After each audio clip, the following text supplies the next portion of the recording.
Hello, evergreen മീഡിയയിലേക്ക് ഏവർക്കും ഒരിക്കൽ കൂടി സ്വാഗതം. എൻ്റെ ഒരു കൊച്ചു തൊഴുത്തും കുറച്ച് പശുക്കളും ഞാൻ വളർത്തുന്നുണ്ട്. അതിൽ ഇപ്പോൾ എനിക്ക് വിശേഷമായി ഒരു കുട്ടിയെ പരിചയപ്പെടുത്താനാണ് ഞാൻ ഈ വീഡിയോ ചെയ്യുന്നത്. അപ്പോൾ നമ്മുടെ ഗീർ പശുക്കൾ, ഗീർ ഇനത്തിൽപ്പെട്ട പശുക്കൾ. അപ്പോൾ ഗീർ ഇനത്തിൽപ്പെട്ട പശുവിൻ്റെ സെമൺ നമ്മൾ ശരിക്കും ജേഴ്സിയിൽ ക്രോസ് ചെയ്ത് എടുത്ത ഒരു ഇനമാണ്. അപ്പോൾ ഇതിന് ഇനം എങ്ങനെ നിശ്ചയിക്കണമെന്ന് എനിക്കറിയില്ല. ഇനത്തിൻ്റെ പേര്, ഇതിന് എന്തിടണം എന്നും എനിക്ക് അറിയില്ല.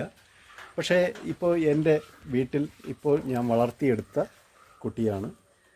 ജേഴ്സിയിൽ ക്രോസാണ് ഇവൾ. വളരെ സുന്ദരിയാണ്. ജേഴ്സിയിൽ, അതായത് നമുക്ക് ഗീർ പശുക്കുട്ടികളിൽ ഒറിജിനൽ നമുക്ക് കിട്ടാറില്ല. വളരെ അതിനെ ക്രോസ് ചെയ്ത് ഗീറിൻ്റെ ഉൽപ്പാദനം തന്നെ, ഗീറിൻ്റെ ജന്മദേശം തന്നെ ഗുജറാത്തിലെ ഗീർ എന്ന വനാന്തര പ്രദേശങ്ങളിലുള്ള ഈ പശുക്കളാണ് ഇവ. അപ്പോൾ ഇവയുടെ നമ്മുടെ ഒറിജിനൽ നമുക്കിപ്പോൾ ഒരിക്കലും കിട്ടാൻ വഴിയില്ല. അപ്പോൾ ഇത് ക്രോസ് ചെയ്ത് അതിൻ്റെ ഒരംശം നമുക്കും കിട്ടി.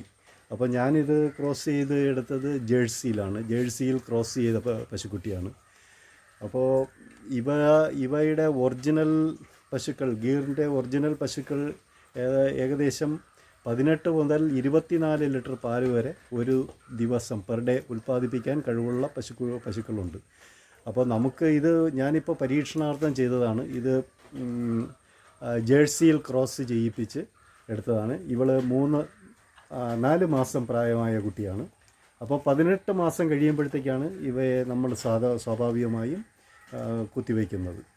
അപ്പോൾ 18 മാസം കഴിയുമ്പോൾ ഇവയെ നമ്മൾ കുത്തിവെച്ച് പരിപൂർണ വളർച്ചയിലേക്ക് എത്തിക്കും. അപ്പോൾ ഇത് പരീക്ഷണാർത്ഥം ഞാനിപ്പോൾ ചെയ്യിച്ചതാണ്. അപ്പോൾ ഇവൾ വളരെ നല്ല ഇണക്കവും നല്ല ശാരീരിക സൗന്ദര്യവുമുള്ള കുട്ടിയാണ്. നല്ല ഇണക്കമാണ്.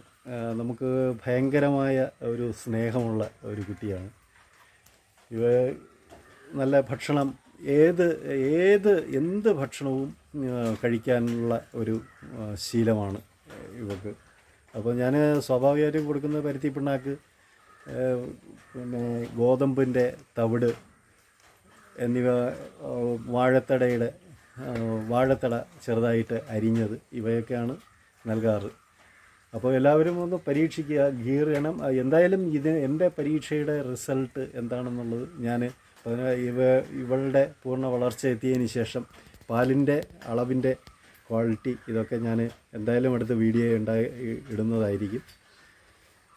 എന്തായാലും എൻ്റെ വീഡിയോ, ചെറിയ വീഡിയോ, ഇവളെ ഒന്ന് പരിചയപ്പെടുത്തുക മാത്രമായിരുന്നു.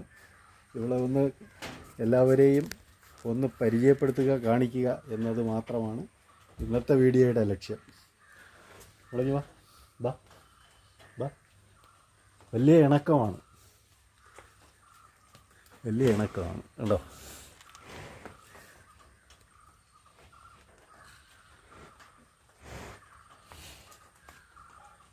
നല്ല ഇണക്കമുള്ള കുട്ടിയാണ്. ആ ഭക്ഷണമായാലും നല്ല രീതിയിൽ നല്ല ഭക്ഷണമൊക്കെ കഴിക്കും. ഇവൾ 4 മാസമേ ആയിട്ടുള്ളൂ. ഇനി 14 മാസം കഴിഞ്ഞാൽ ഇവളെ ചേർത്ത് വിടാം.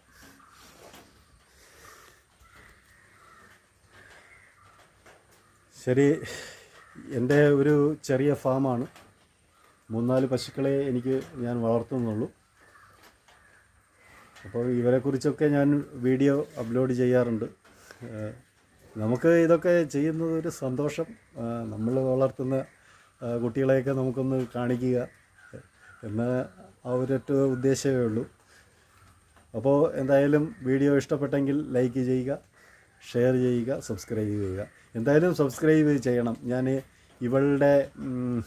ഇവളുടെ പാലുൽപാദനം എങ്ങനെയുണ്ടെന്ന് ഉള്ളത് ഞാൻ എന്തായാലും ഒരിക്കൽ വീഡിയോ ഇടും. അത് നിങ്ങൾക്കും കാണാൻ കഴിയുമെന്ന് വിശ്വാസത്തോടെ നിർത്തുന്നു. നന്ദി, നമസ്കാരം.